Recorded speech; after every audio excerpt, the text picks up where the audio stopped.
Ay, nako. Ayan, kasi, ang hihilig kasi sa magagandang lalaki. Ang hilig sa magandang babae. O, ano na pala nyo? Eh di wala.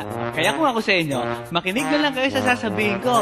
Humanap ka ng pangit at ibigin mong tunay. Yan ang dapat mong gawin. Kaya makinig ka sa akin and it goes a little something like this. Kung gusto mong lumigaya ang iyong buhay, humanap ka ng pangit at ibigin mong tunay. Isang pangit na talagang di mo matanggap, at huwag ang lalaki na iyong pangarap. Ngunit kung bakit ko sinabi to'y simple lang, pagkat magagandang lalaki ay naglalaro lang ng iyong oras, pagod, hirap at salapi. Ngunit handang-handang iwanan ka naman sa sandali na ikaw ay wala nang ibigay, diba? Kaya't pangit na lalaki ang hanapin mo, day.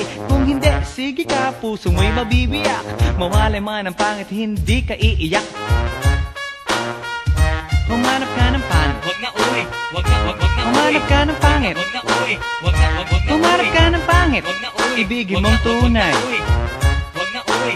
Wag na Humanap ka ng pangit. Wag na uwi. Wag na Humanap ka ng pangit. Wag na uwi. Wag na Humanap ka ng pangit. Wag na uwi. Ibigin mong tunay. Isang pangit na babae na mayroong pagtingin, mga liwa ka man, sige lang, andyan pa rin, pagkat ikaw talaga ang kanyang pag-aari. Pag-isipan kang iwanan, hindi na maaari. At kung malingat ka man, huwag mag-alala. Sigurado ka naman walang makikipagkilala kung kasama mo siya. Di bali na ang katakutan, okay lang kung ikaw na may paglilingkuran. Kaya't para lumigaya ang iyong buhay, humanap ka ng pangit at ibigin mong tunay. Kung hindi, sige ka, puso mo'y mabibiyak. Mawalay man ang pangit, hindi ka iiyak, di ba?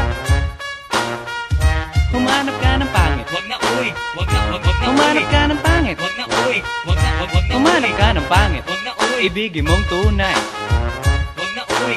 Wag na Humanap ka ng pangit. Wag na uwi. Wag na Humanap ka ng pangit. Wag na uwi. Wag na Humanap ka ng pangit. Wag na uwi. Ibigin mong tunay. Sasabihin ko sa inyo kung anong nangyari nang may na-date akong isang pangit na babae. Manliligaw daw niya ay talaga ang daming, ngunit nang shy, nakita ko mukha siyang lalaki at sa akin ay matatawa ka talaga, pagkat kahawig na kahawig niya si Zoraida. Maniwala ka't ako'y napaibig niya. Bakit? Eh kasi ang bait-bait niya. Lahat ng aking hilingin di tumatanggi, palagi siyang nakahalik sa aking pisngi. Ako'y shock.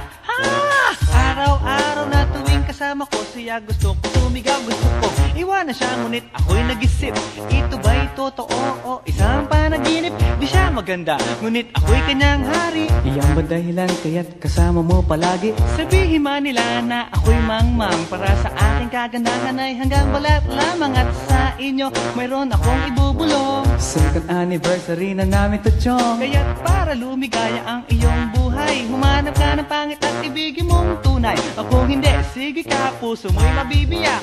Mawalay man ang pangit, hindi ka iiyak. Sige na nga. Humanap ka ng pangit. Humanap ka ng pangit. Humanap ka ng pangit. Ibigin mong tunay. Sige na nga. Humanap ka ng pangit. Humanap ka ng pangit. Humanap ka ng pangit. Ibigin mong tunay.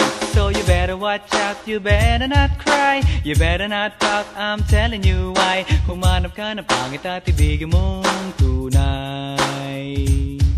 Cause the girls and the guys, they tell you all lies. You have to find out who's naughty, who's nice. Humanap ka ng pangit at ibigin mong tunay. Break it down.